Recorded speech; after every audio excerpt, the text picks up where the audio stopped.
नमस्कार बच्चों। देखिए, हम बात करेंगे आज न्यूटोनियन कॉन्सेप्ट और आइंस्टीनियन कॉन्सेप्ट के अंतर की।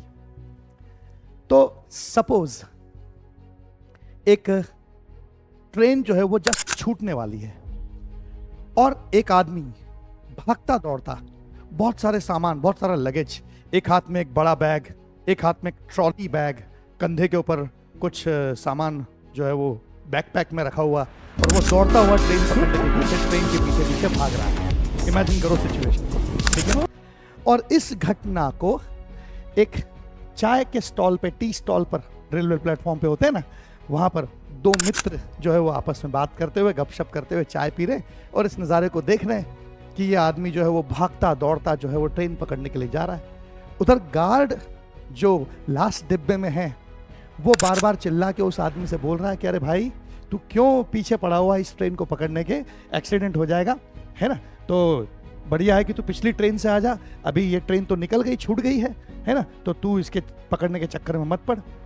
और अब ये दोनों ऑब्जर्वर देखो, एक ऑब्जर्वर चाय के स्टॉल पर खड़ा है और एक ऑब्जर्वर ट्रेन में गार्ड है, ठीक बात है। तो आप घटना को देखना, समझना बात को, कि जो चाय के स्टॉल पर यानी कि जमीन पर, यानी कि स्टेशनरी फ्रेम ऑफ रेफरेंस में जो ऑब्जर्वर है, जो चाय के स्टॉल पर दो मित्र खड़े हैं, वो आपस में बात कर रहे हैं कि देखो ये आदमी लेट हो गया बेचारा, लेकिन इसको भागना दौड़ना नहीं चाहिए इस प्रकार से। सामान वामान सब मिलाकर 150 किलो तो होगा, 150 केजी तो होगा, और ये भागा जा रहा है। पूरे 2 मिनट तक वो ट्रेन के पीछे पीछे भागता रहा और ट्रेन तो निकल गई। क्या नतीजा निकला? रुक ही जाता।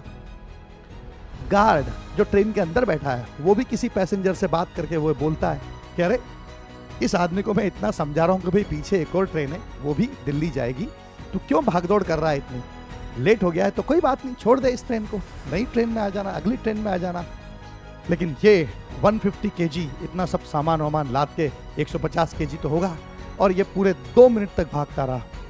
यानी बताने का मकसद ये कि दोनों ऑब्जर्वर, जो एक ट्रेन के अंदर मूविंग ऑब्जर्वर बैठा है और जो एक स्टेशनरी ऑब्जर्वर है, दोनों ऑब्जर्वर मास और टाइम इंटरवल, घटना का समय अंतराल और मास ऑफ ऑब्जेक्ट, दोनों चीजों को इक्वल बताते हैं, राइट। ओके, इसका मतलब न्यूटोनियन कॉन्सेप्ट की बात फिलहाल मैं कर रहा हूं, जहां मास ऑफ ऑब्जेक्ट और घटना का टाइम इंटरवल ये दोनों सेम होते हैं, चाहे किसी भी फ्रेम ऑफ रेफरेंस से देखा जाए।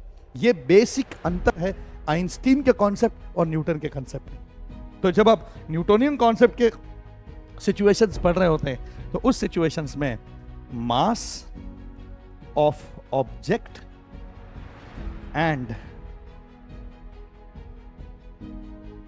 Time interval of event both are not relative. चाहे प्लेटफॉर्म पर खड़ा हुआ इंसान, स्टेशनरी व्यक्ति उस घटना को देख रहा है, चाहे ट्रेन के अंदर बैठा हुआ ऑब्जर्वर उसे देख रहा हो, दोनों सिचुएशन में मास और टाइम इंटरवल सेम नजर आता है। वो रिलेटिव चीज नहीं है। बाकी displacement, position vector, velocity, acceleration, momentum, बाकी की सारी क्वांटिटीज रिलेटिव हो सकती है, ये दो क्वांटिटीज रिलेटिव नहीं है।